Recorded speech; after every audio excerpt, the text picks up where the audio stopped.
Good evening. Welcome to the Honest Investigators Talk Shop Show. I'm your host, Doug Bundy, president of the Dewey B. Larson Memorial Research Center, where we are unveiling the universe of motion. Today, which is Saturday night, March 12, 2016, here in our studio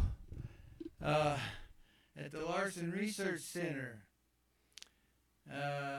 Again, I don't have any indication of the audio going out as it should, but last time it went out okay, so I'm hoping that this time we'll be as fortunate.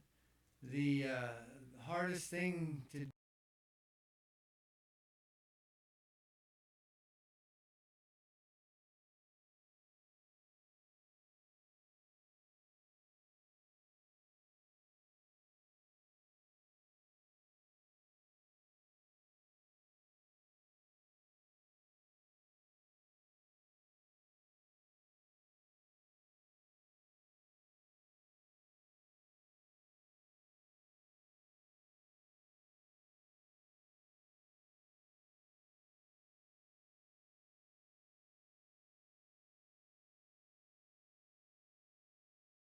those, and you pick up that information if you can. We can't repeat it each time. So anyway, but then last week we presented for the first part of our new lecture series, Lecture 4, entitled Nature's Legos.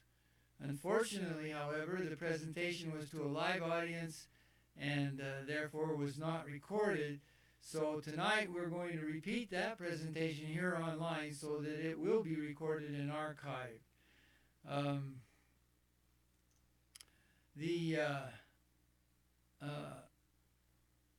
There were several people in the audience who were relatively new to the reciprocal system of theory, and especially to the LRC's theoretical development under that system.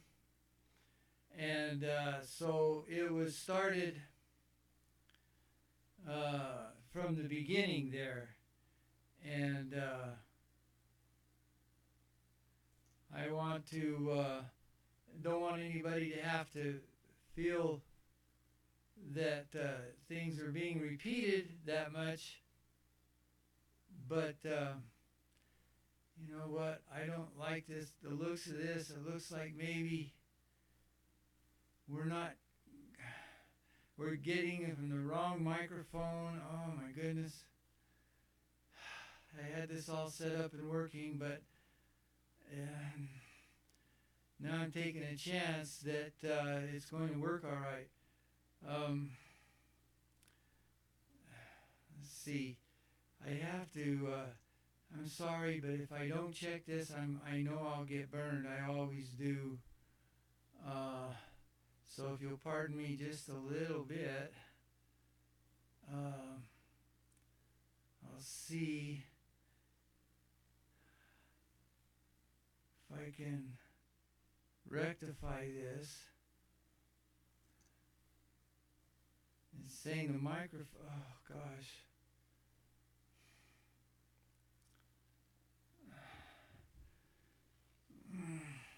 Don't know what to do. It's so stressful. I don't know if you're hearing me or not. I can't see it on the monitor that I did earlier.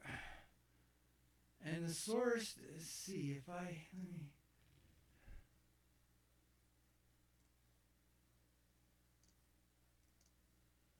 All right. No, that's still, let's see, play.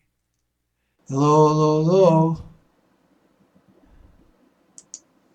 Well, the darn thing won't give me the feedback I need, so I'm just going to trust that it's working all right. Every week we do this, but it does a number on me. But anyway, as I was saying, there were several people in the audience who are not familiar with our LRC development of the reciprocal system theory, and so as a result, we decided to start at the beginning. So we may repeat a lot of information that you are already familiar with.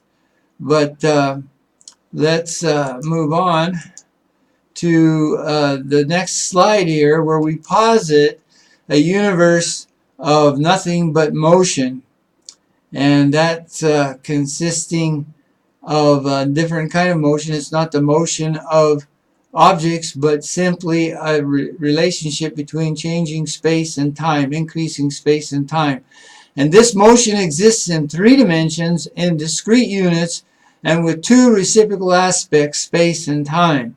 In our development of the consequences of the system's fundamental postulates, we posit 3D reversals as well, or oscillations, in both space and time, and then the reality of probability.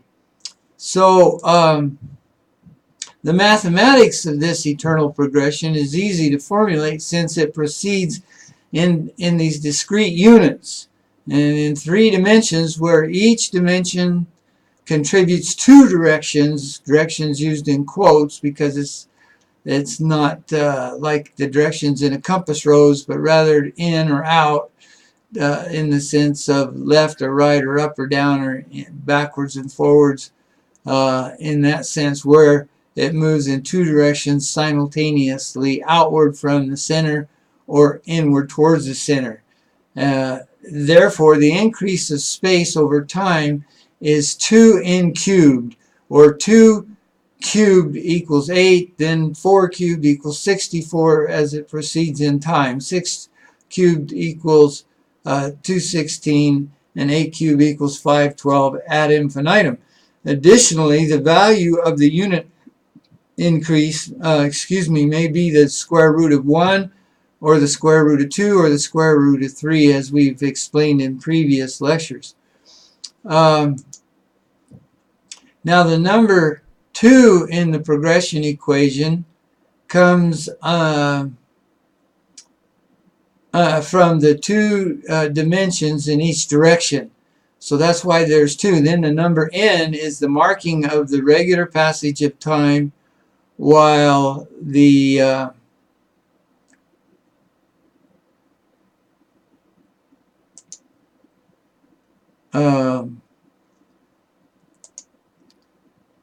let me go back to this. And then, okay, as the magnitude of the lost my place for a minute. Well, the number of the exponent then in the 2n cube is the number of dimensions in the expansion. So as the magnitude of the 2n cube progression increases, it's obvious from the binomial expansion of the Greek Tic-Tac-Tris that its collection of unit dimensions, or directions and magnitudes of unit cubes, is generated. The unification then of the mathematics of this progression with its geometry is highly significant. For one thing, it enables us to plot the progression as a scalar magnitude only. So as we look at the binomial expansion, we see that, and we've explained this before, how each part of the Tic-Tac-Tris, the Greek Tic-Tac-Tris, is actually found in the progression, the 2n cube progression, that starts off as a 2 by 2 by 2 cube, a stack of unit cubes. Again, the unit may be the square root of 1, or the square root of 2, or the square root of 3. And we've talked a lot about that, but we'll talk more about it in the future. But the point is that mathematically in the Tic-Tac-Tris we find the geometrical point in the intersection of the 8 1-unit cubes in the stack. Then we see the line. If we choose a dimension to look from, if we collapse, for instance, the stack down to a plane, then we would have one plane. Depending on which way we do that, we would have a plane, as shown here in the green. For instance, if we push down, it would flatten out into that green plane right there. And then if we smash left and right, push that plane together, or from back and forth, it would collapse into one of these blue lines. So we find the plane and the line, and then we find the cube as well in the mathematics, which then means that mathematically we have a point and a line in the planes and the volume that the same that we have in the stack of what we call Larson's cube. This LC equals 2 by 2 by 2, which is equal to 2 to the third, or 8 units. And we can see here then that there are dimensions and directions and magnitudes in both the geometry and in the mathematics. So that we have in 0 dimensions, we have one direction, and the geometry for that is a point, where the magnitude, mathematical magnitude for that is 1. And then the binomial is 2 to the 0. When we move up to 1 dimension, then we have 2 directions, as you can see, along the blue line in towards the point. So from 2 directions, and the geometry, of course, is that line with the dot in the middle, extended both directions, and then the magnitude of that is 2 to the first power, which is 2. We have 2 magnitudes. You can see that. Then we go to the next level, to the second dimension. We now have 4 directions, and that would be the plane. And you can see how we have 4 directions from the center out to, in the diagonals out to each corner of that plane. So we have 2 lines from diagonal corner to diagonal corner in one end side of it, and then the other from corner to corner, which gives us a total of 4 units. That's 2 squared, or 4. And then the same thing with the volume, where we would go from the center to the opposite diagonal corners of the cube. So there's 8 corners, and we go from top to bottom 4 times, and that would be 8 units altogether. So we see that they're analogs of one another. There's a unification here of the mathematics and the geometry, which is very important to our system. Now, we can represent this progression in a plot of progressing space and time. The initial system, the initial state of the system, is called the natural progression. It's a uniform motion where the unit progression of space and time defines a unit motion as 1 unit of space increase for each unit of time increase.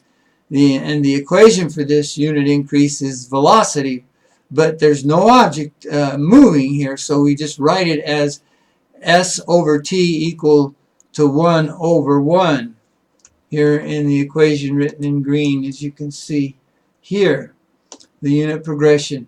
So we then identify it as the speed of light, c,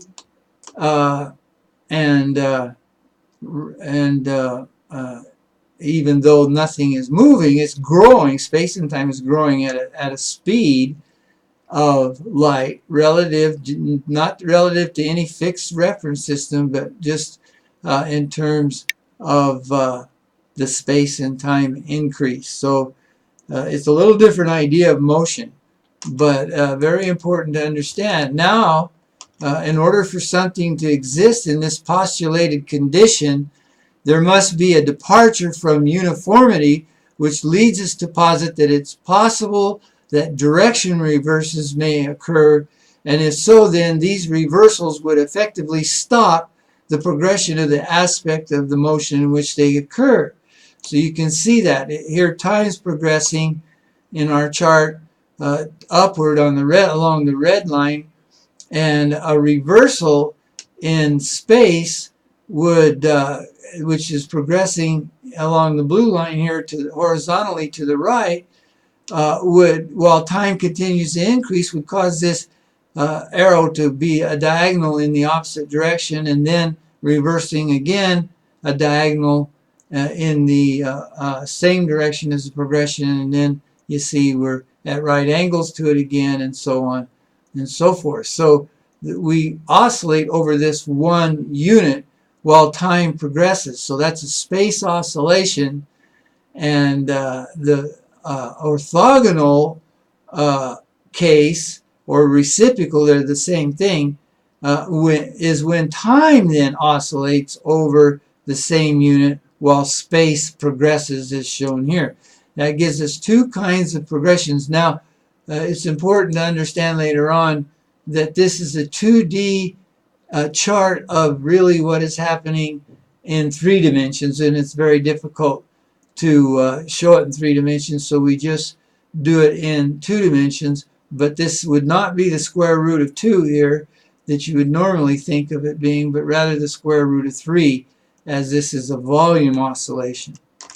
All right, well, then that changes the equation of motion from, in 2 cases. One, of course, before the oscillation, it was 1 over 1, but now during the oscillation, when we have a delta space over delta time, is not 1 unit for 1 unit uniformly forward, but rather, because the space unit in this case is reversing at each unit boundary while time progresses normally, then we get this 1 unit over which it's oscillating, but two units of time. And you can see that here's 1 unit of time and space, and then another unit, but it's the same unit in the case of space, but the succeeding unit in the case of time, this one and this one. And then in the next cycle, the same thing. So that reduces our 1 over 1 equation to 1 over 2 in this case. And in the opposite case, when it's time that's oscillating over the same unit, but space is progressing normally, then we get the inverse of that equation, or 2 over 1. And so those are our assumptions in the system. Now, notice that the oscillating aspect still traverses, again, the same number of units as the reciprocal aspect. So, in other words, even though there's this reversal, if you disregarded the reversal, there's 2 units of space for each unit of time, and also 2 units of time for each unit of space. So we see that really nothing's changed in a sense, and yet everything has changed in another sense, providing us with 2 reciprocal discrete units of oscillation. That's an important part, and it fits our rational number system, because if you look at our rational number system, you see that it's the same thing. The group of rational numbers with the identity of 1 over 1 has to the right of it 2 over 1, and to the left of it 1 over 2, and so forth.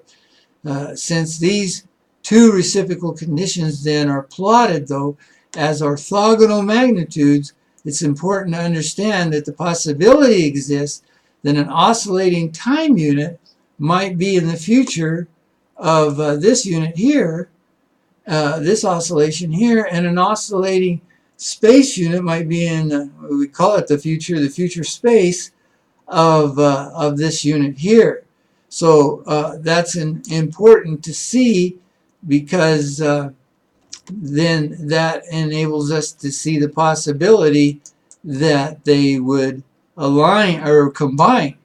In the case of a collision, it's likely that the 2 units would combine, and so we can represent the sum of the 2 equations as shown here.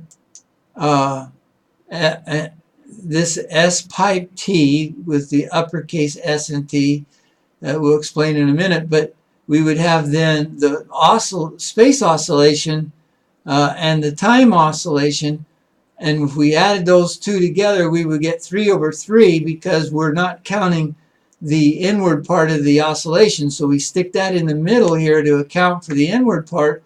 And so the total units of motion is 4 units of space and 4 units of time, just as it would be if there were no oscillations at all. So the combination of the 2 oscillations produces the same amount of total motion, or involves, I should say, the total amount of oscillation that that we had before. I mean, that we would have had if the oscillations hadn't occurred. Now we call the time oscillation, the time unit displacement ratio, and the space oscillation, the space unit displacement ratio. We shorten that down to S's and T's, uppercase S's and T's. But as shown in the previous slide, then, when space is oscillating over time, it would be progressing with time in this vertical manner. And when the time unit is oscillating, the T oscillates, it would be progressing in our system as we have depicted it to the right here along this horizontal line. So this would be the time oscillation progressing here horizontally, and this would be the space oscillation progressing vertically. So it's possible that that two of them would collide with one another, and if they did, then that would combine their progressions, and they would return to the unit progression. But now it's two oscillations, one space unit and one time unit, oscillating at the speed of light that you see here. So in the middle term, we can see that when that's the case, we got this one unit space oscillation here and one unit time oscillation with a total motion of 4 units. The middle term, if we use that to as a way of calculating what this line is, we can say that the denominator, the numerator subtracted from the denominator would be, or we can talk about adding the -1, which would be on the left side here, and the +1, so they would be 0. But I usually use subtraction, so 1 minus 1 is 0, even though I've written it there to be more accurate. And the same way here now, if they're combined, well, no, excuse me. So that is the one possibility. With the difference being 0, they would then, the ratio is 1 to 1, and they progress uniformly at the speed of light. So we identify that as a photon, and then one of those going along that line then collides again, let's say, with a space unit. And so now we unbalance this, and so the trajectory, it's not trajectory, it's because there's nothing moving here, but the increase is now below the unit increase, because now we have 2 space units over 1 T unit. And vice versa, if another tutor joins the S pipe T. Now we use S pipe T because we don't want to think of it in terms of the normal division operation. You can think of it as 1n over 2n, 1n over 1n plus 2n over 1n. That's how that works. And so when n changes, so if we put a multiplier out here, it looks a little strange. So we change the division vinculum to the pipe vinculum so we can distinguish the difference in the mathematical operation. But we see that changes the equation with 2 space oscillations and the 1 time oscillation as before. Now the inner term has to change to account for the 2 inward portions of this oscillation. And so now we've got, if you add those numerators, there's 2 plus 2 is 4, plus 2 is 6, and 4 plus 1 is 5, plus 1 is 6. So now the 6 pipe 6 equation is an unbalanced equation. As you can see here, it's a non-unit progression, we can say, and vice versa for this, even though the total space is different, is identical. You see here this 1 space oscillation to 2 time oscillations just reverses the mathematics. We go 1 plus 1 is 2, plus 4 is 6, 2 plus 2 is 4, plus 2 is 6. So the total motion remains the same. But notice that we've got a difference here. We've got a +1 in this inner term, where over here we have a -1 resultant in the inner term. So those are the 3 possibilities. The -1, of course it can be more than 1, but negative, positive, and neutral, if you will. Okay.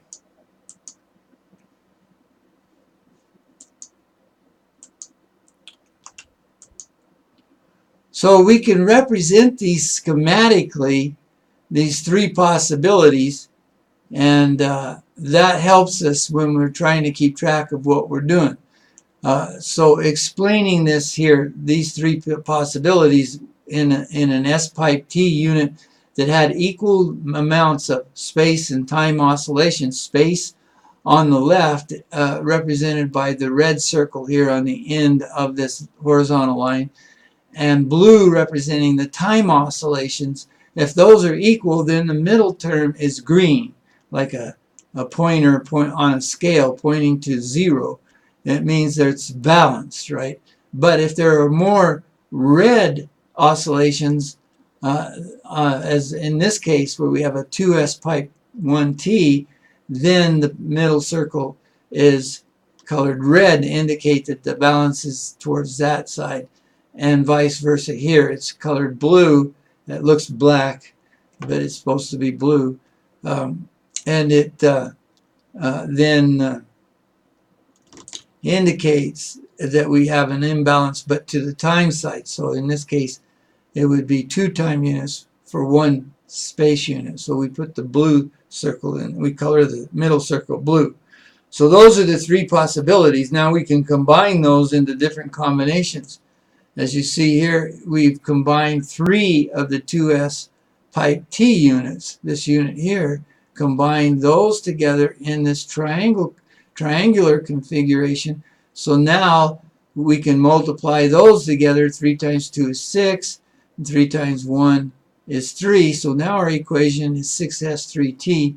Over here is just the opposite case where we combine 3 blue ones, and 3 times S is 3, 3 times 2T is 6T. So we can write those in these equations and then look at the inner term, and we find that we would have, for instance, in this case, a minus 3 subtracting 3 in the denominator, or 6 in the numerator from 3 in the denominator would give us minus 3. But over here it's just the opposite. So 6 in the numerator, in the denominator, excuse me, minus 3 in the numerator would give us a positive 3. So that's how that works, and as a result, we get all the combinations that we can combine together that make sense. It turns out we get these S-pipe T, we can call them ST unit combinations that match the first family of the LST's standard model of particle physics. And those come in 2 categories. One category is called fermions because of their properties, and the other is called bosons because of their properties. And we have these various combinations down here for the bosons, and then we have these combinations that turn out to match the quarks and the leptons of the standard model. Here we have the electron and its anti-particle, the positron. Over here we have a mirror image of the two. So this is the chirality property that we call it, left and right versions that are actually observed. So we've got the electron over here and its anti-particle, the positron, and then we have the up particle over here, a particle up quark, with its anti-particle, the anti-up quark, and then we have the down quark and the anti-down quark, and we have the neutrino and the anti-neutrino, and those are reflected on both sides. So we have a left and right version of those, if you will. Now, in the same thing, I haven't really put it in that sense, but the photon here, which is stacked as, and that's the way photons behave, these 3 are then stacked together very easily. It's not easy to stack these, but it is easy to stack them this way. And that probably should be in the middle between the negative on the left and the positive W bosons on the right. And then the Z boson we haven't talked much about. But you see there's the left and right and neutral version of those two. I don't know why I didn't draw them that way, but you understand that's the case. Again, this matches the first family of the LST's standard model of physics. There are 3 families. Nobody understands why, but rather than deal with that, we've just stuck with the first family because it's the only family of stable particles. The others aren't stable, so that's why we've just stuck with the first family for now. All right, so we can also, besides having these motions and combinations of motions, we can also have these relations between the different combinations. For example, the famous relation between an electron and a proton, whereas a proton consists of 2 up quarks and 1 down quark, and the electron consists of, in our system, these 18 units of motion shown in the equation here, but the middle term again of both of them is important. I've shown here for the electron, and then we've added all these up for the proton, but the bottom line is it comes out to this. So I've shown them over here together so we can see that the motion equation for the proton in the middle term, if we subtract 10 from 13, we'll get a positive 3. And if we do the same thing for the electron, 6 from 3 is a negative 3. So that explains how those two then have the same but opposite but equal in magnitude charge. We can see it very easily if we look at the blues. You see here you have 4 blues in the up quark and none in the down quark, and you have 1 red in the down quark. So if we just put those together, we have 4 blues and 1 red, then 1 red and 1 blue will cancel out, leaving the electron to cancel out. Now, if we do the same thing with a positron, which has the charge of positive 3, and the two are brought together, then the resultant is 0. But in this case, because the proton's motion, you see, is much greater, then when those two are combined, the resultant would be 7 over 10. Or if we did it this way, I'm sorry, 4 over 10. 10 minus 6 would be 4, and 13 minus 3 would be 10. So it does they don't annihilate one another. All right, so now if we look at this chirality property, we can see that the neutron has an up and 2 down quarks, but they're not the same. One is from the left side of the chirality and the other's from the right side, and this is very important. The single up quark may or may not be from the left side. I haven't really thought about that much, but in the proton we've got just the opposite. The left up is we got 2 ups instead of 2 downs, and the left up here is on the left side with its motion equation, total motion, and the right up quark has the same amount, but on the opposite side, on the right side of the combination the standard model, if you will. We probably couldn't call it standard model, but our version of the standard model. So that's important. The total number of units of motion, sorry, the total units of motion remains the same. But here we see there's actually a difference. Otherwise, the 2 down quarks wouldn't be able to exist between one another. There wouldn't be any attraction between them, and so there'd be no reason for them to stay together. But the important thing is that if we go from a minus 16 to a positive 14, or we get a minus 30, if we go from a plus 14 to a minus 16, we get a positive 30. So that's important in the what turns out to be beta decay process. And there are two kinds of beta decay process. There's the minus decay and the positive beta decay.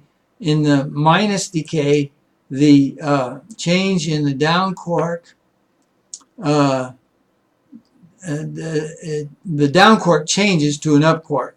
This is observed. This is part of normal physics. We're not making it up. But you see here we've drawn how a down quark would change into an up quark. The down quark again with 14 blue units, 14 space, 14 time. And the up quark was 16 and 16.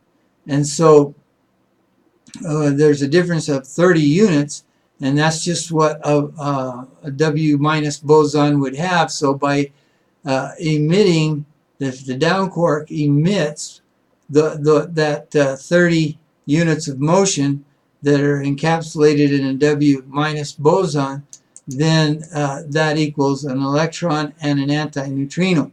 The number of motion units of motion in the electron is 18, the number in the antineutrino is 12, so that explains how this beta minus decay takes place.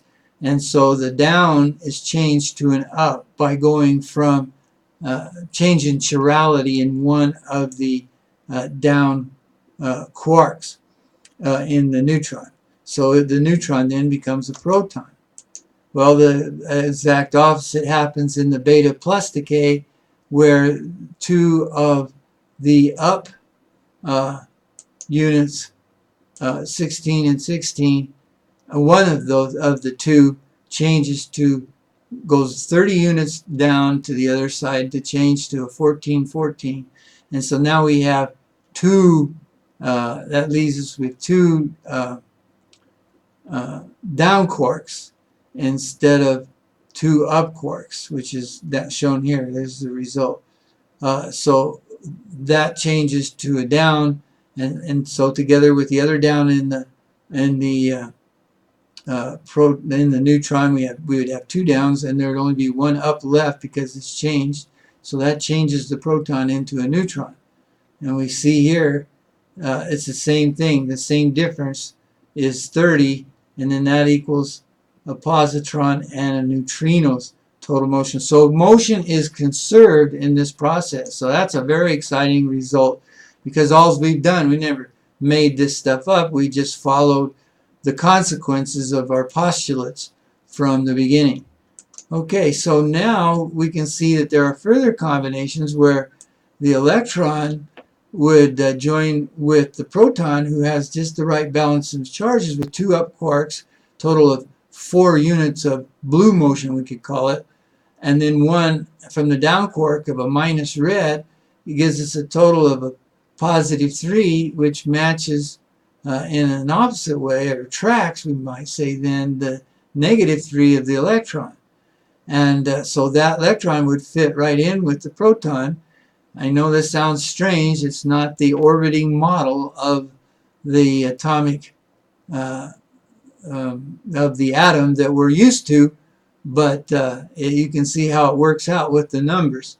And then we're representing the neutron here with two down quarks, and two down quarks here of -1, and one up quark of +2, which would change this -1 and a +2 is a +1, and a +2 and a -1 is a +1, and so on with this one.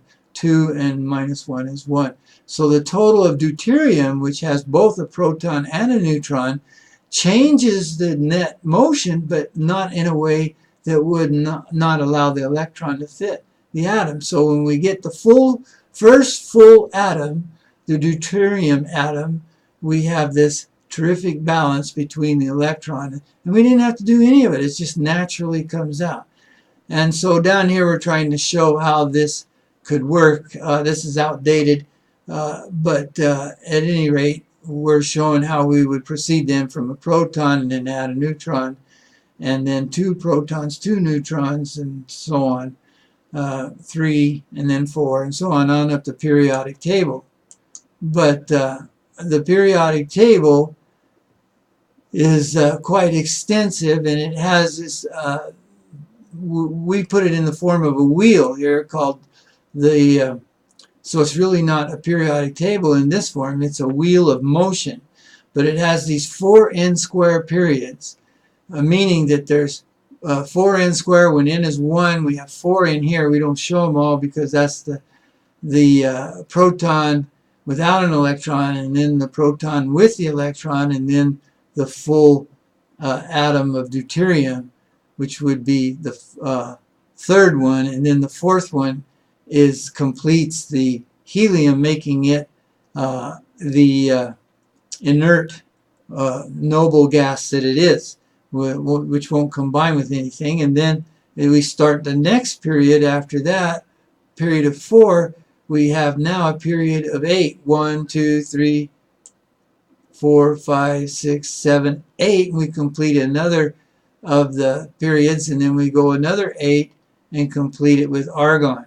So you see that in the periodic table, but now we've got a ring of 18, and then krypton is noble, and then another ring of 18, and xenon is again the noble, and then a ring of 32, and radon, and then another ring of 32 atoms, which would take us, be complete up here with element 118, and which is not named. I think it might be named Larsonian by some of the people in our organization, but anyway, it hasn't been discovered. So, but it's predicted by this wheel of motion. Now, the thing is one thing to be able to explain the periodic table, and there's a lot to explain about it when we get to that part, but it's important to understand how light relates to these atoms, and that's where science started off, examining how how light was absorbed and emitted in characteristic lines that would come through a prism. If you just had the atoms and not aggregates of atoms, you would see that each atom had its own signature, if you will, of light. And of course, hydrogen being the first and simplest, scientists were studying that and trying to figure out why it had these very distinct lines. We've talked about it in a previous lecture. But Johann Balmer, finally put it together. When he found a constant, he called it H, but it's been changed to B, so it won't conflict with Planck's constant H. And he found that if he had these fractions times this constant, that would yield these lines, exactly the wavelengths of those lines. And since for them, 16 over 12 is the same thing as 4 over 3, then they could see if they substituted 16 over 12 here, and since 9 over 8 is the same thing as 36 over 32, you could see the pattern. This would be 3 square, this would be 4 square, and this would be 5 square, and this would be 6 square. And then this is 3 squared minus 4, and this is 4 squared minus 4, and this is 5 squared minus 4, and this is 6 squared minus 4. And so this is very curious. So he came up with the wavelength is equal to this constant that he had times m squared over m squared minus n squared. But n squared is really just 4, so it became 2 squared. So he had n squared over his constant times the fraction of whatever number we start with. But he had to start with 3, see. It didn't work for 2 or 1, but if you started with 3 on up, then n would equal that number. You square it and then divide it by its own square minus 4, minus 2 squares. So that became really an important breakthrough that was published. And at the same time, this guy Rydberg he was about to publish his work, and he saw this, and he ended up generalizing and reorganizing the equation of Balmer. And he saw this importance of 4 that was in the denominator. And so what he did was divide Balmer's constant into 4, which would give him the inverse of what Balmer had, because Balmer would give you the wavelength. So his, by inverting, I guess I should say that Balmer's, if you look at Balmer's equation, you can see that it's divided by 4. So you invert that, and you get, instead of the wavelength, you're going to get the inverse of the wavelength of hydrogen. And so as it turns out, Balmer's constant is equal to 4 divided by Rydberg's constant, which will give you the wavelength, and Rydberg's constant is equal to 4 divided by Balmer's constant, which gives you the inverse of the wavelength. So since the dimensions of Balmer's constants are nanometers, then if you divide it by 4, you get this 91.11 nanometers, which is the wavelength of the ionization energy for hydrogen. It's the limit. And this is what Rydberg noticed, so that's why he took advantage of it. And therefore it follows that this magnitude has to be the inverse of Rydberg's constant. So Rydberg's constant, then, the inverse of it is 1 over this large number here, which is usually written as 1.0973731 times 10 to the 7th centimeters. But anyway, if you divide that out, it comes out to 91.11 nanometers. Now, there's a difference sometimes. When you read, you get 1.2 or 1.3 sometimes even. But essentially, this is the limit that Rydberg reasoned was coming out of Balmer's equation, and therefore his famous constant is just the inverse of that. It's important to understand that.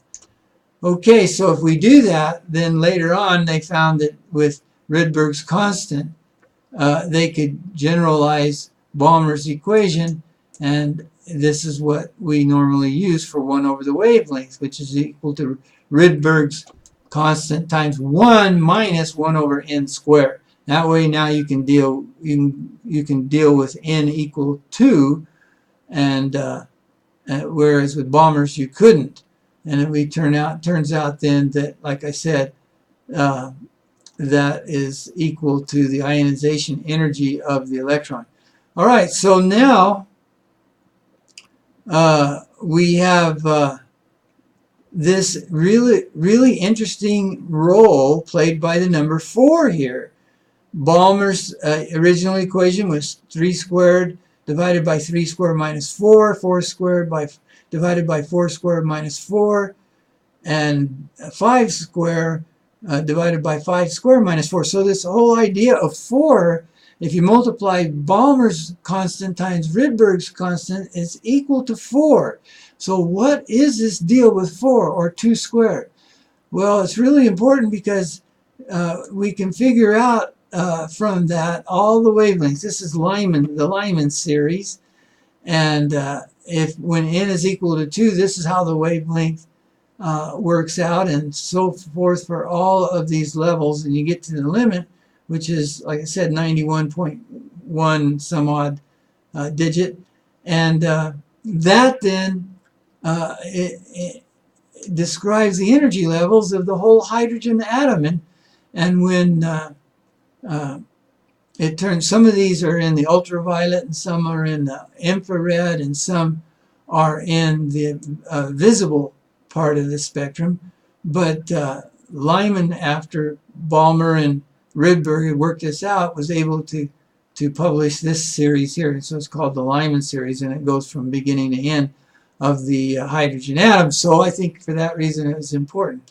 But again, this number 4. So what happens is that when we have this great challenge to use our system to come up with these atomic energy equations like they have, our equation here is S pipe T. This is our fundamental equation, 1 over 2 plus 1 over 1 plus 2 over 1.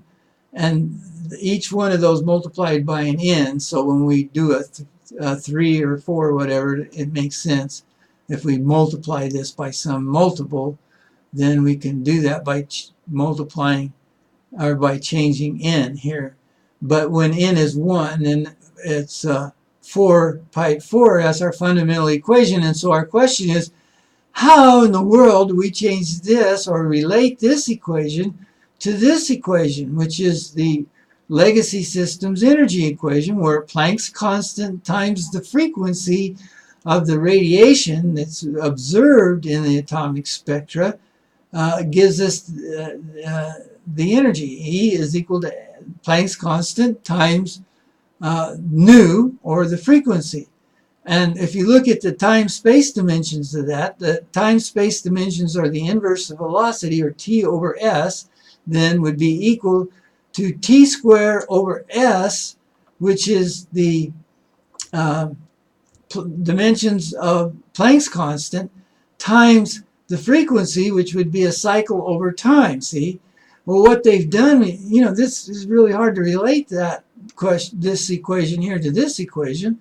But when we look at it, what they've done is they've changed the velocity term, which this one should be space over time, to a frequency term, 1 over time. In other words, this is artificial. It's not one space over time, but one cycle per unit of time here. So this equation really, if the dimensions are to come out right, and you recognize this term here as a velocity rather than this cycle per second, and you change that 1 back to the s as it belongs, then you have to change the dimensions of h constant to the dimensions of motion, t squared over s squared. And so then that will give you the right dimensions of energy. So this is an insight that was really important, because we're thinking, well, what if we could do what they did and change this equation of motion to one of frequency? And so really it turned out to be pretty simple. We could do that, because if we look at our oscillations, we see the space oscillation, one cycle here, and we're collapsing a volume to 0, to a point, and then expanding back out to a volume. And so that's one cycle as noted here, and then the next cycle, that's 2 cycles and 3 cycles, and so it's just like their cycle is wave. So we could say in this case that it's one cycle for 2 units of time. Time is the red progression here.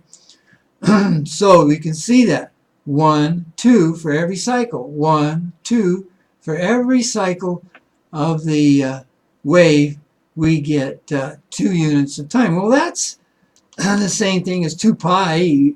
One rotation of a cycle is called 2 pi radians. It's measured as 2 pi radians in a circle, and 1 pi, we don't think of it because we kind of convert the 2 pi into a second, 1 second. So it's not 1 over 2 seconds, but it's 1 over 2 pi, which is equal to 1 second. See, so we change these units around. But that's the same thing, and we've got it here also in the time oscillation, same thing. 1 cycle, we've got 2 units of space, 2 cycles, 4 units, so on. So the time oscillation in terms of frequency is 1 over 2 units of space. So they're the opposite of one another. Now, if we put that on our number line, like we are entitled to do, we have the 1 over 2 on the left and the 2 over 1 on the right. Normally we would have 1 over 1 in the middle, and so that's the group of integers that we're also familiar with. But now notice that if we divide, say, the space by the time by the space, then we have to invert and multiply, and that gives us 2 squared. And the same thing when we go to a cycle that's not our fundamental cycle of 1 over 2, but is 1 over 3 cycle. And we'll see in a minute how that works, how we have 1 over 3 cycle. And when we divide the time oscillation, in this case, the time cycle, by the S cycle, we get again at the invert and multiply, which gives us 3 squared and so on, 4 squared. So we've got the same the units that we need, 2 squared, 3 squared, 4 squared, is the same thing as, you know, we could represent it as n squared and just plug in the numbers. So that's pretty neat. So now we have two scalar math equations. One is our equation of motion that we've explained, but now this new one is an energy equation where instead of a pipe symbol, we have this multiplier symbol, star symbol, that's indicating multiplication of space times time. But they're the uppercase S and the uppercase T, meaning they are these oscillations. So we have, this is a cycle here, and n plus 1, we start off with n equal to 1, so we're going to be 2 to begin with, which is what our equation needs to, our minimum, 1 cycle for 2 units, just like in regular rotation of a 2 pi rotation. And so, but we have now a middle term. We have the same thing over here, but now the n plus 1 again is in the numerator of the equation because that's where space is, and we've got the 1 indicating a cycle here. But if that's the case, then the 1's no longer applicable to the middle term, the other half of the unit, if you will. Where we had 1 here, we needed to have 1, see up here, that 1 and that 1 will always be, if we have 2 here, that will always be 2. If we have 4 here, that will always be 4. And same thing here in the denominator of this term, we have to find the other half. So no matter what this is, it has to be reflected here. So if it's 2 or 4 or whatever it is, it's going to be reflected because it's oscillating. It has to be, the other half has to be reflected here. But that's not the same when we change this, the meaning of the 1 to a cycle instead of a unit of space or time. So what we do is we change the operation to a multiplication, and it turns out then that for each n value, we start with 1, of course, and 1, 2, 3, 4 on up to add in, on up to infinity, but you will always get n squared out of this equation. So that's very interesting. That's what we really need. Again, this down here is saying our pipe vinculum is a scalar math operation because we have n for each term, and the slash vinculum here is used as a normal division where you divide one into the other. So 1 per this number of units and so on. All right. Now here's the slide that makes all the difference. You can see then as we combine units over here, is our fundamental, if you will, of 1 unit of space for 1 unit of time oscillation, and 1 unit of time oscillating over continuous space.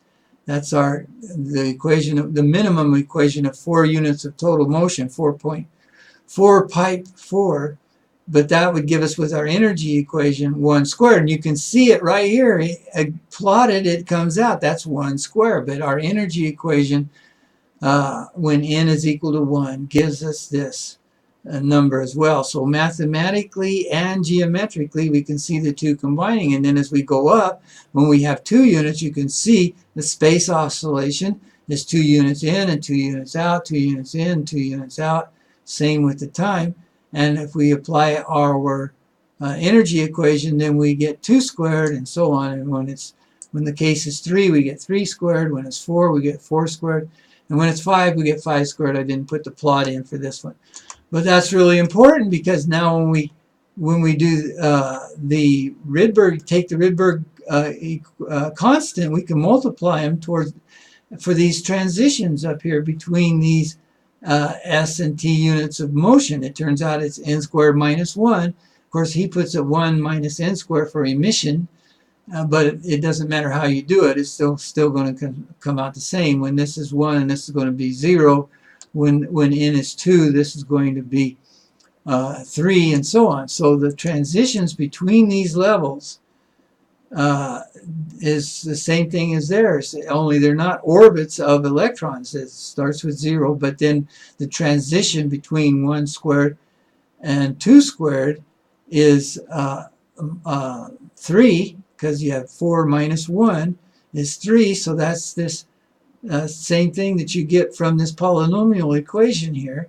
And then the next transition is 3 squared minus 2 squared, or 9 minus 4, and that's the same again, n squared minus 1, and so on. So now you have this same step, if you will.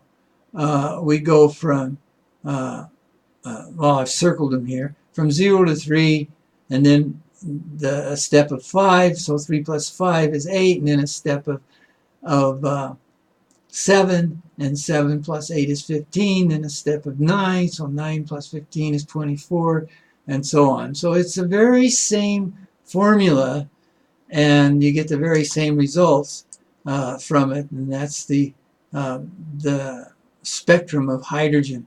Again, this is the line part of the Lyman series. We'd have to go way on up to get all of it, but you can see by multiplying those out, you're going to get the same thing as you do using Rydberg's equation, and all we've done is add these units of motion together.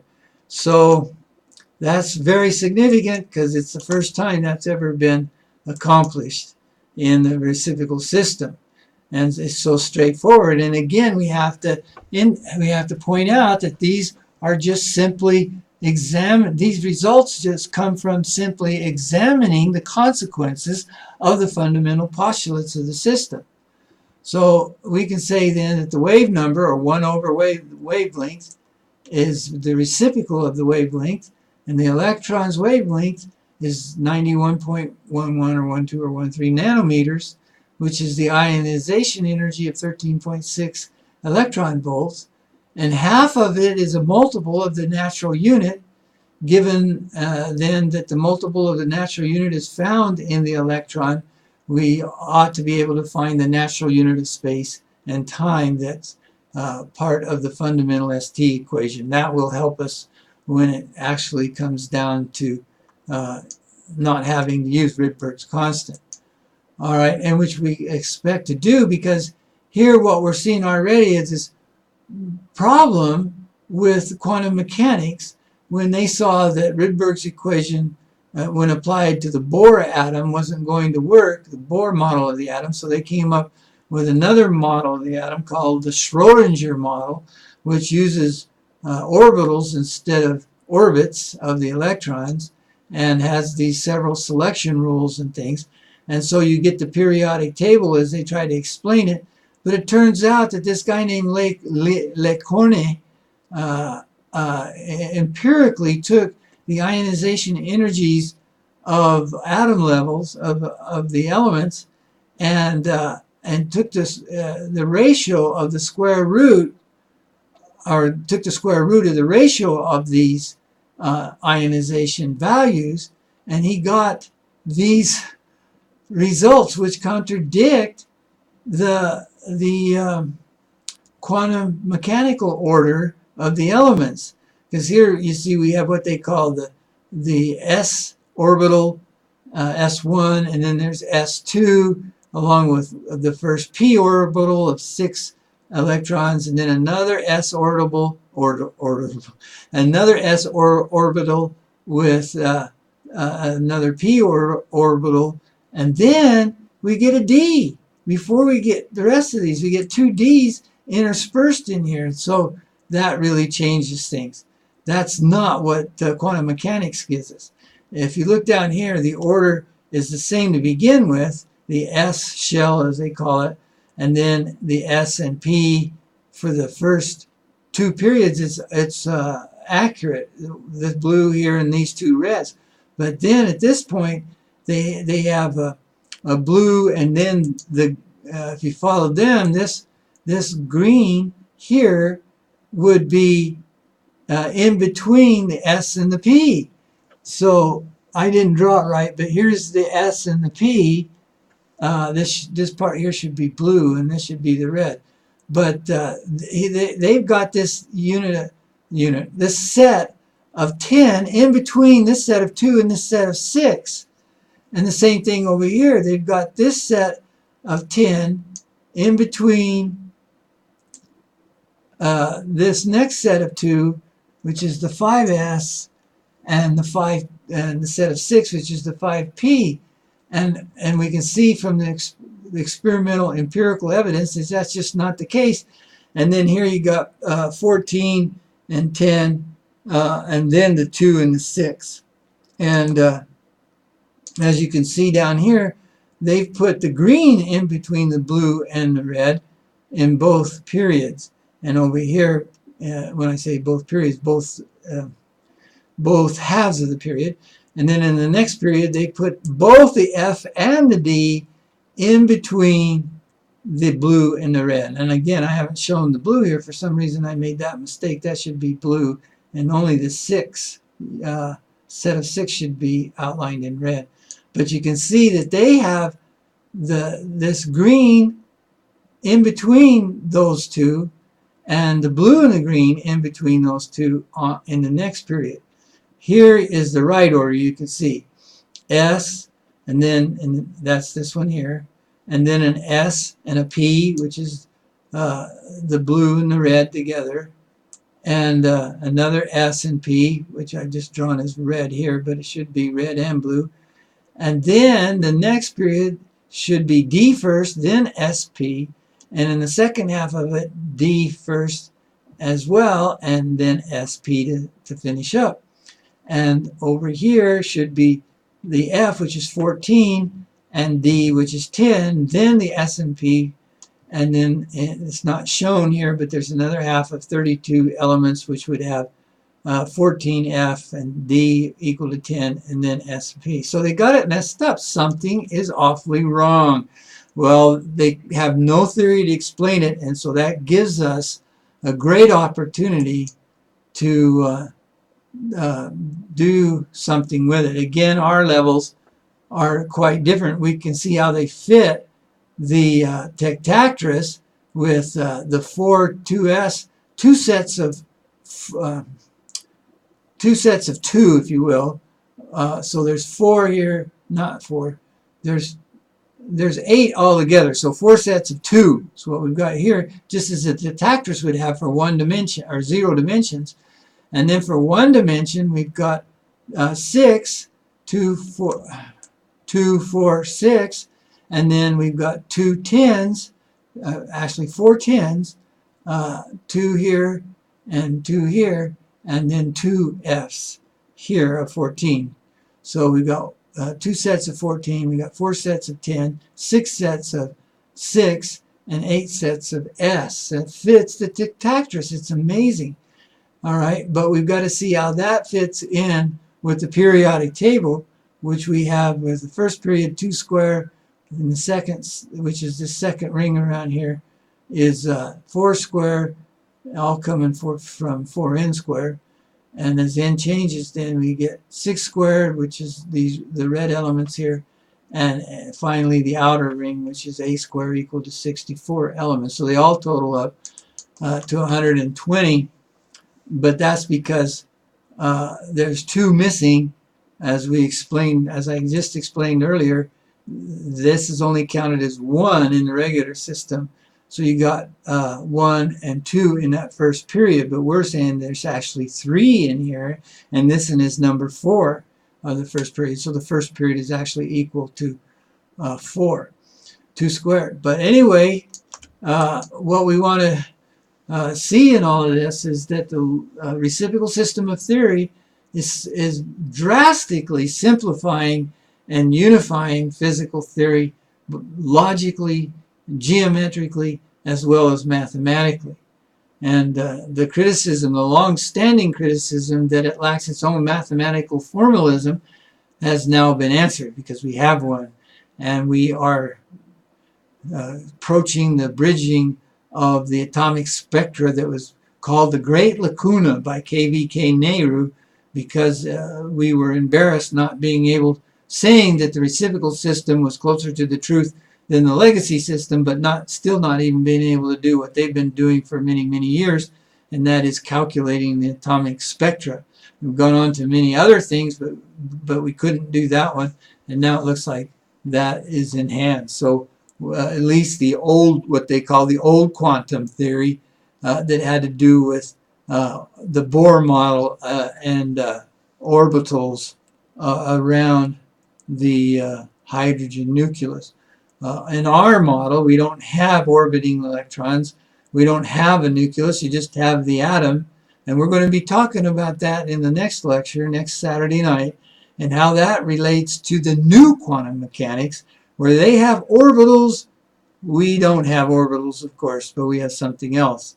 And it'll be very exciting to see if we can have as much success with the Schrodinger, coming up with an equivalent of the Schrodinger model of the atom as we have now, as you've just seen with the Bohr model of the atom.